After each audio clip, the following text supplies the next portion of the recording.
Bagaimana pengerahan aparat misalkan. Ini kan juga terjadi di Jawa Tengah ini.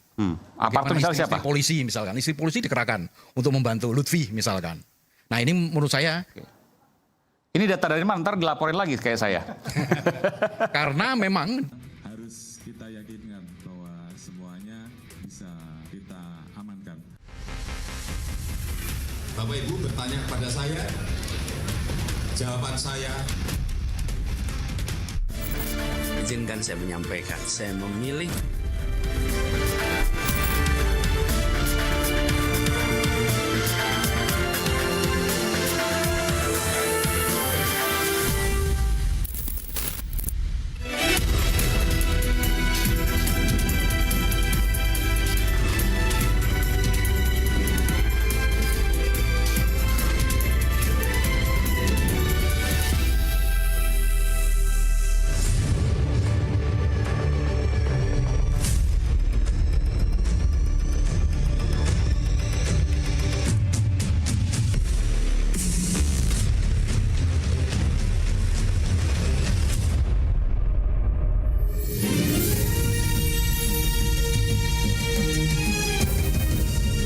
Disiarkan langsung dari studio MNC Conference Hall iNews Tower Jakarta. Inilah Rakyat Bersuara bersama Aiman Wicaksono.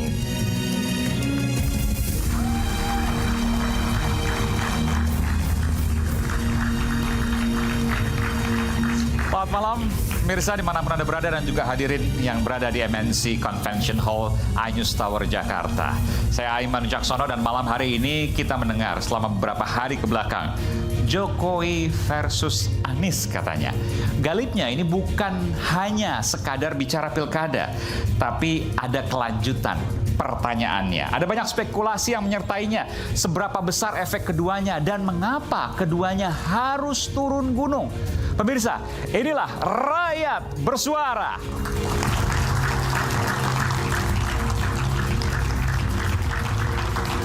Dan malam hari ini saya sudah kedatangan tamu istimewa. Saya akan panggilkan satu persatu. Selamat datang Bung Geis Halifah, sahabat Anies Baswedan.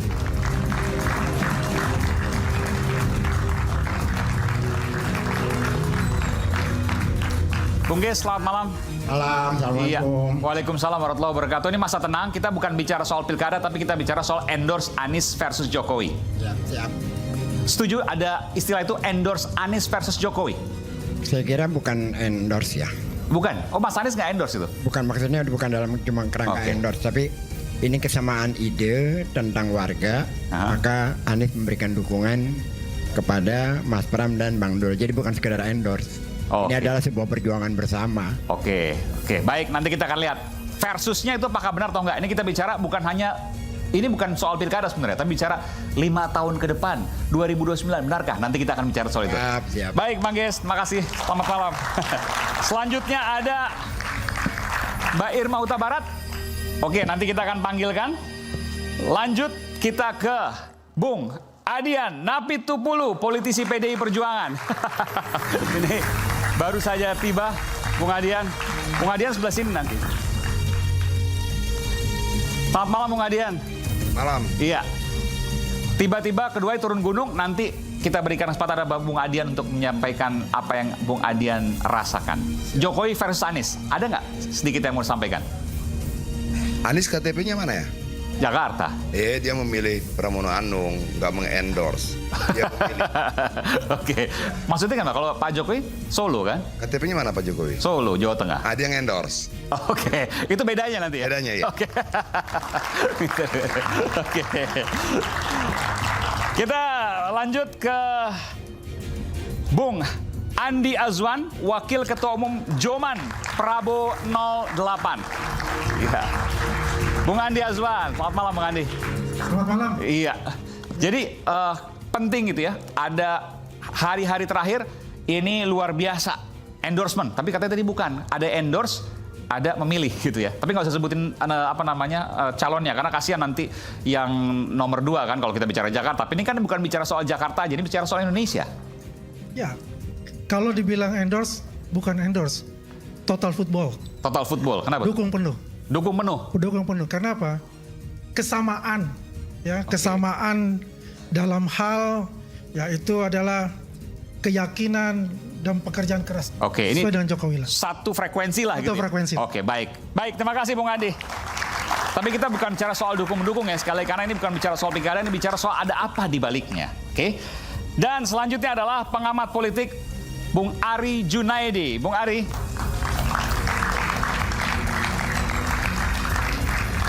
Selamat malam Bung Ari. Selamat malam, Bung Adi. Iya. Ini yang lagi heboh juga ada di satu media sosial ya. Saya sebut aja, mungkin sudah dihapus terakhir. Rafina Gita, ada kemudian tulisan Pak Prabowo di situ. Tapi belum ada komentar karena masa tenang, nggak boleh kita bicara soal dukung-mendukung. Tapi saya ingin tanya, itu hal yang juga menjadi perhatian. Komentar Anda gimana? Ya, menurut saya sekarang ini pilkada rasa pilpres. Oh, rasa pilpres. Tapi daerah-daerah tertentu kan, nggak semuanya. Mana? Karena hampir semua, karena saya baru pulang. Hampir 6 bulan saya nggak pulang-pulang nih. Oke. Saya keliling ke daerah dan rasanya, aromanya itu memang keroyokan semua ini. Bukannya Jakarta, Jawa Tengah, Sumut aja yang lain nggak? Sampai pada level Kabupaten Lamando misalkan. Di Oke. Kalimantan Tengah. Oke. Itu aromanya keroyokan. Solo, saya kebetulan saya survei 1, 2, 3 kali di Solo. Aromanya keroyokan semua. Jadi kalau dikatakan Jokowi versus non-Jokowi gitu, boleh? Ya, menurut saya Pak Jokowi turun kelas tuh. Dari level dari Liga Utama ke Liga Tarkam nih. Oke, nanti kita ada Bung Ani di sini, nanti juga ada. Sebelah sini Bang Ari sebelah kanan saya. Baik. Selanjutnya kita akan ke Ketua Umum Lingkar Nusantara, Bung Hendarsam Marantoko.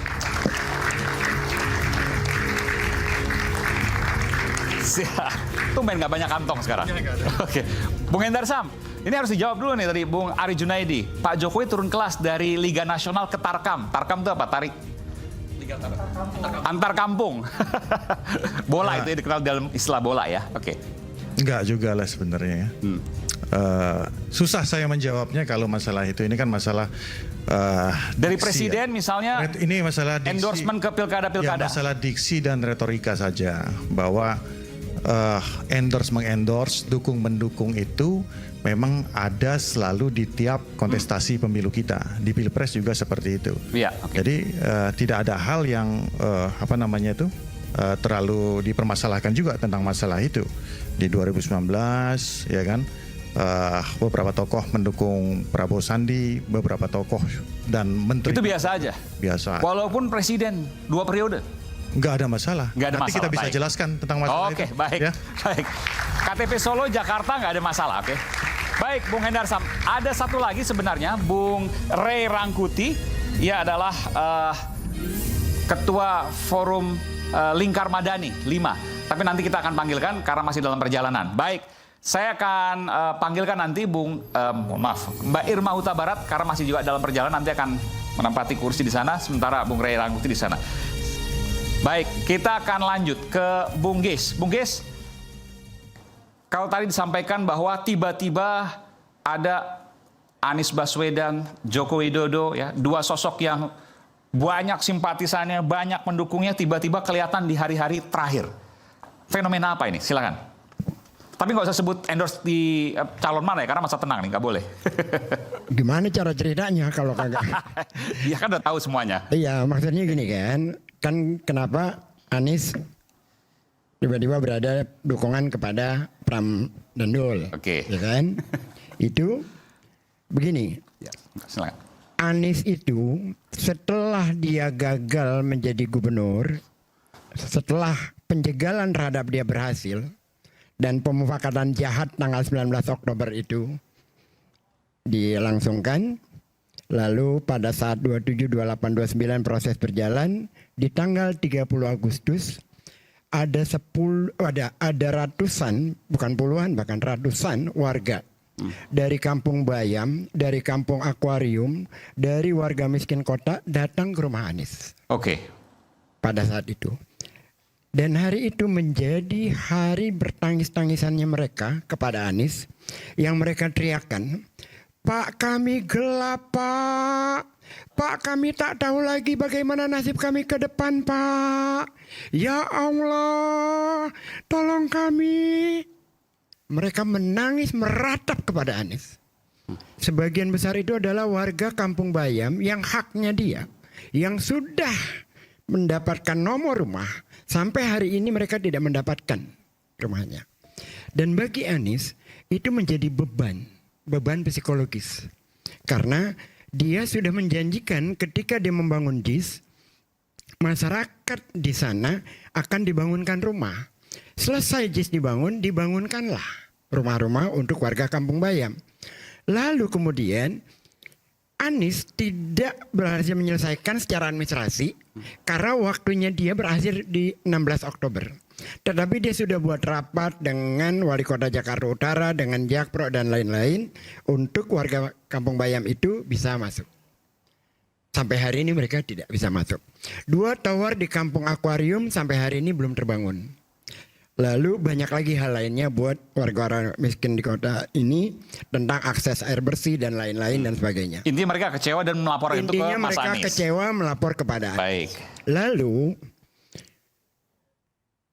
ketika setelah MK tidak mengabulkan kolom kosong, ya. Lalu Mas Pram bertemu dengan Anies. Oke. Nah di situ ada kesamaan visinya.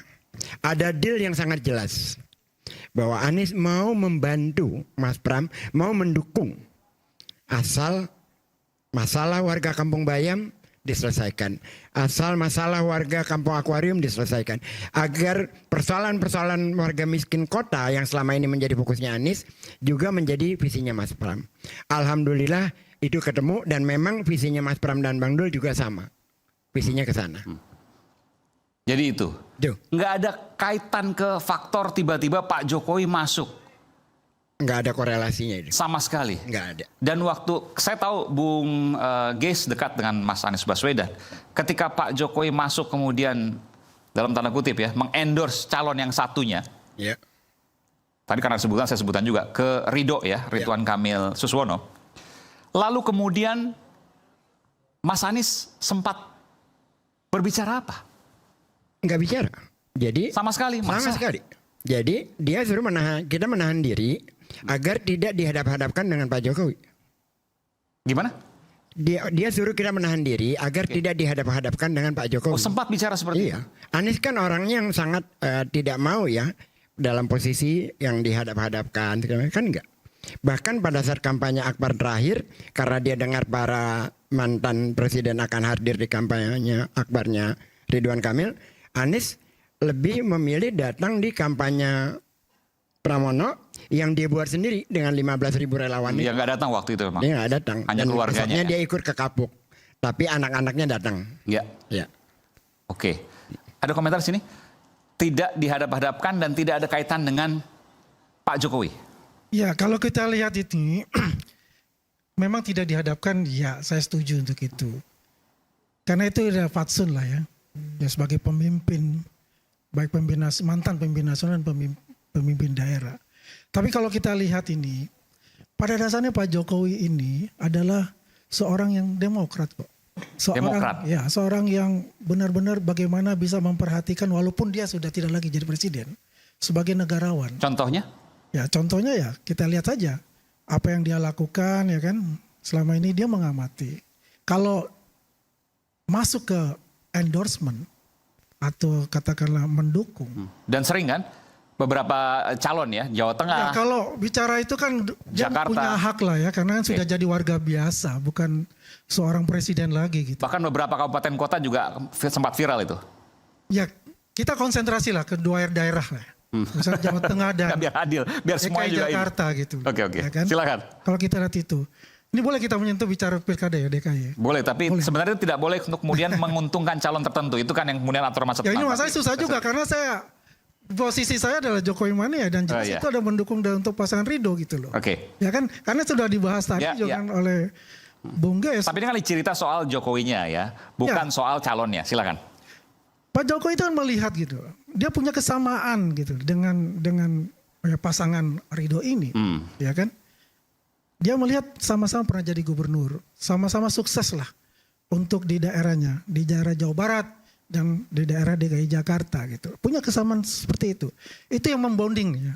Jadi saya punya tugas karena saya juga adalah Kimples untuk bisa terjun untuk memenangkan pasangan Ridho ini.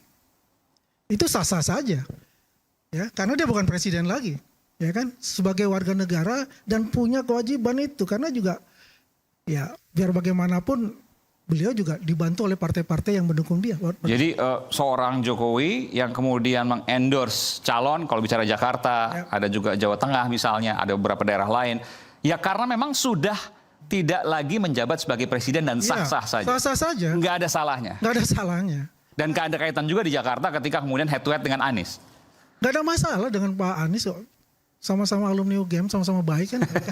Mantan menteri pula kan. Dulu waktu zaman Pak Jokowi kan. Saya rasa komunikasi jalan-jalan aja saya rasa. Ya kan? Ya kalau masalah endorsement kita juga pengen di-endorse nih. Baik. Ya kan? Nggak masalah lah.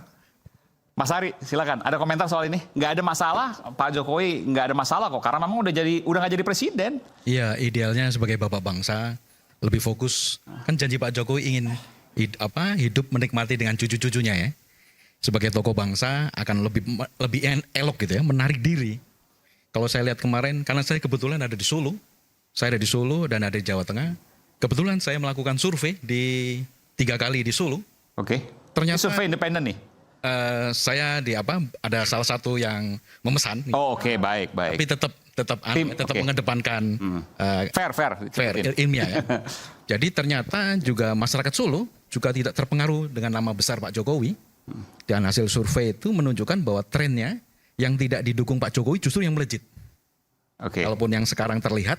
Tapi survei mana? Survei kan beda-beda, Mas Ari. Ya, surveinya kan tentu ada akurannya dengan 1.200 responden dengan margin error 2,8% gitu ya. Nah, kalau orang bilang gini, ya kalau survei tim sesnya ya pastilah gitu kan. Ya, tapi kalau survei tim yang lain kan belum tentu. Gimana Mas? Karena saya juga survei juga untuk Gerindra gitu ya. Ternyata memang kalau dilihat dari Solo gitu ya, pergerakannya lawan dari yang didukung oleh Pak Jokowi ini trennya menaik gitu ya. Trennya naik terus gitu ya.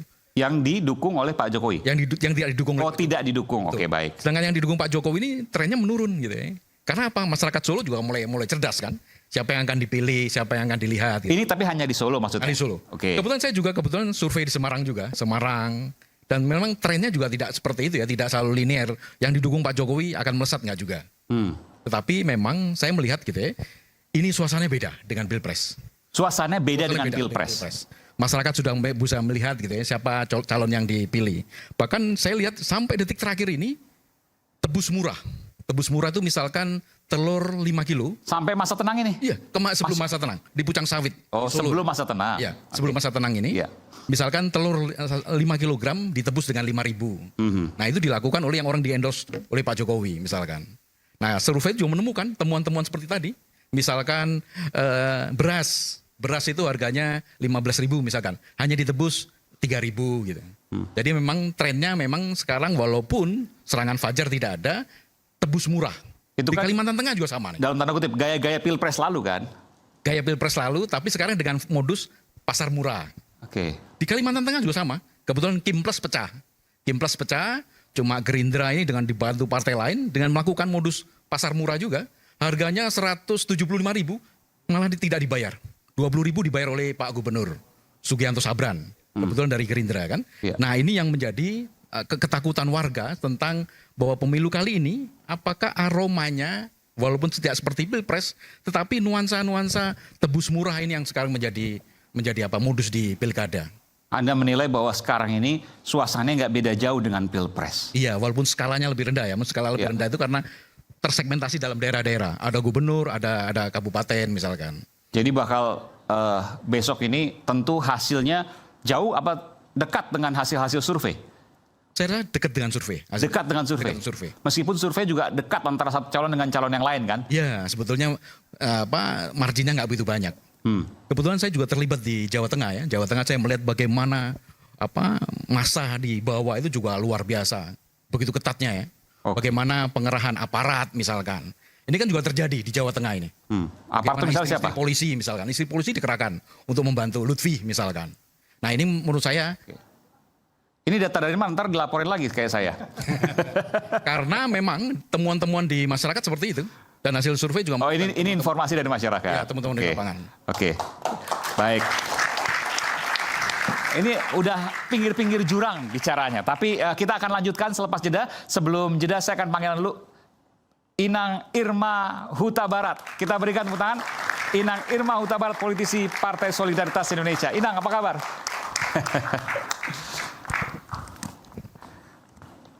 Lumayan kena macet tapi nggak apa-apa.